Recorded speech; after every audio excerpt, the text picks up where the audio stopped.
Hi అందరికీ, welcome to my YouTube channel. ఈరోజు నేను పార్లీ వైద్యనాథ్ టెంపుల్ ఎలా వెళ్ళాలి అని చెప్పి Secunderabad to party Shirdi train ఉంటుంది. పార్లీ వైద్యనాథ్కి ఒక 6 hours టైం పడుతుంది. ఇక అక్కడ నైట్ చేరుకున్న తర్వాత ఇక్కడ ఉండాలి. ఇక అక్కడ నుండి ఆటో ఒక 40 rupees తీసుకుంటారు గుడికి.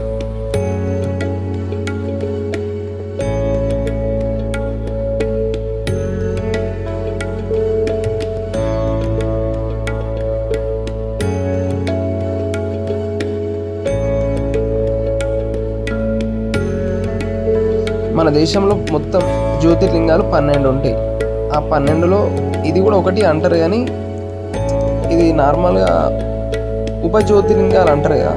ఇంకో జ్యోతిర్లింగం జార్ఖండ్లోని బైద్యనాథ్లో ఉంది. సో మొత్తం 14. ఈ 14 దర్శించుకోవాలి ఒక జ్యోతిర్లింగాలు అన్నీ వెళ్ళాలనుకుంటే. నేను ఇప్పటివరకు చాలా దేవాలయాలు వెళ్ళినా కానీ డైరెక్ట్ మనం శివలింగాన్ని దర్శించుకునే అవకాశం అయితే ఇంకా ఎక్కడా కూడా చూడలే. కానీ ఇక్కడ జ్యోతిర్లింగం అయ్యుండి కూడా అందరు దర్శించుకునే అవకాశం ఉందంటే గ్రేట్. అంటే నార్మల్గా సోమవారం అంటే కష్టమే, మిగతా రోజులైతే అవైలబుల్గానే ఉంటుంది, మంది ఎవరు ఉండరు ఎక్కువ.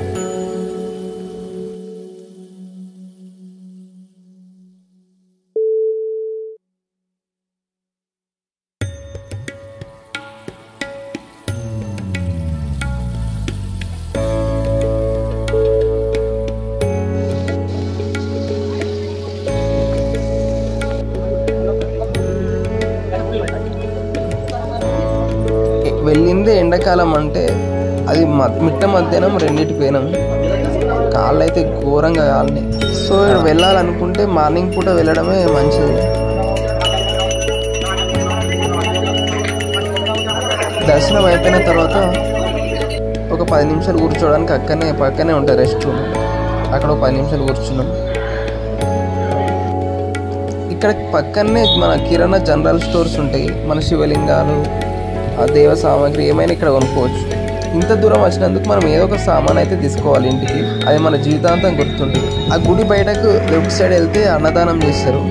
ఆ టికెట్ తీసుకొని అన్నదానం కంప్లీట్ అయిపోయిన తర్వాత వచ్చేసిన. ఒక దర్శనం అయిపోయిన తర్వాత మళ్ళీ రిటర్న్ ట్రైన్ ఉంటుంది, డైరెక్ట్ సికింద్రాబాద్ వచ్చిన.